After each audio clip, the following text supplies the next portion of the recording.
Daily Broadside, day 491. I just left a diner. I was sitting in there by myself because it's 2:45. I love diners when there's no one there.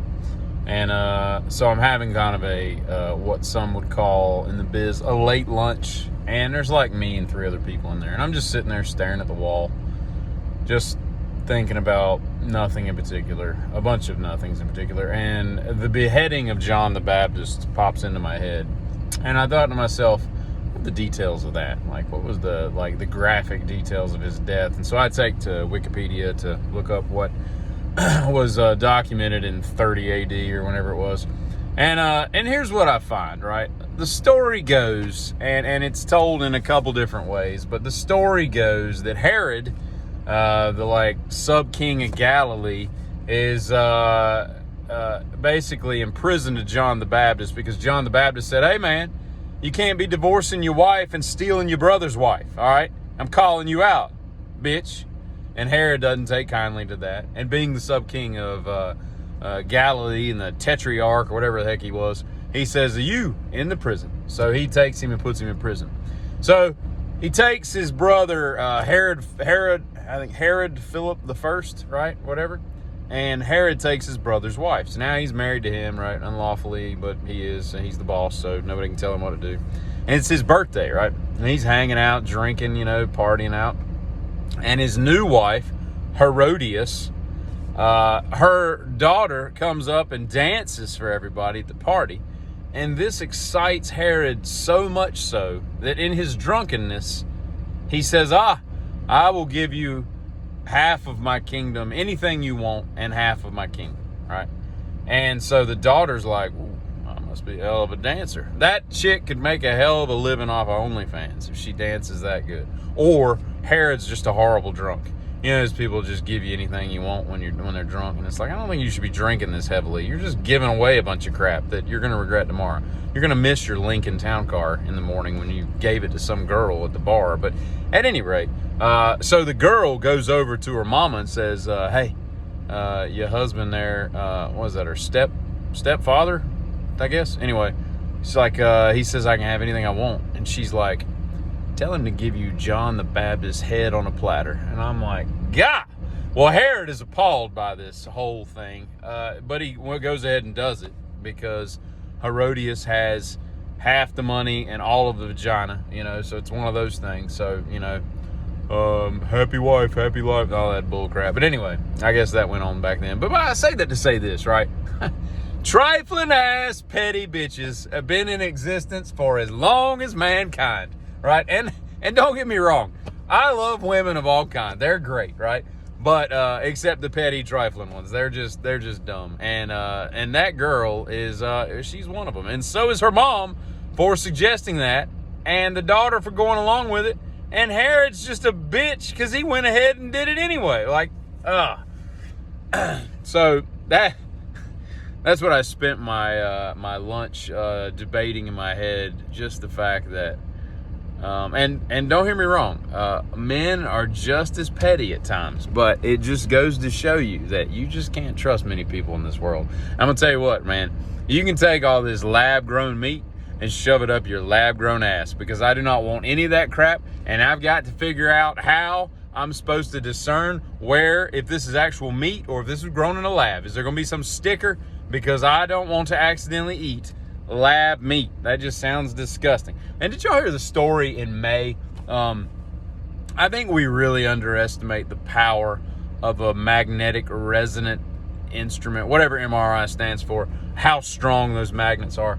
So there's always people that, are getting stuck to the machines and stuff. There was a nurse not long ago that did that. She gets like a gurney, like sling, because you can't have anything anywhere near that machine because it's so strong. It's like the big machines they got there at the metal recycling places, just pick up cars and stuff.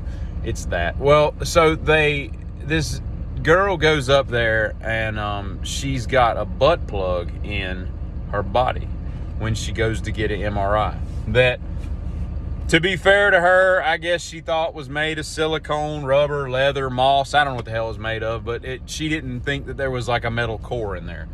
And so she goes off to get an MRI. Now, a couple things. Number one is this could have been accidental, okay? She could have accidentally, forgot it was in there. And I suggest to you that if you forget that you're wearing a butt plug, I think you need to tone down the butt plug wearing, because you're probably doing it too often. If you're just like, oh, whoops, if that's your response to a butt plug installment, then yeah, you're too comfortable with these things, and I don't think they're made for that.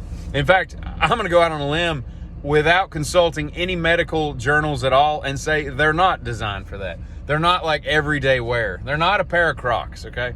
They're not a fashionable hat. They're not some nice chic sunglasses. The second thing is she, did it intentionally, okay? Because I know that, when most people go to get a medical procedure, they're like, oh, forgot my car keys. Oh, forgot my butt plug, so you go back in the house, and you're back in the car and you're on your way. But nevertheless, apparently this thing, as soon as the machine cut on, and there's a couple different accounts to this story, but it like shoves it up into her intestinal tract, like up into her chest cavity, and she begins to scream. And of course, this wasn't at like a hospital, so they had to like take her to a hospital. It was like at some medical facility, and I couldn't imagine. They did if they do a screening on you prior to the MRI and they say, hey, you got any metal on you?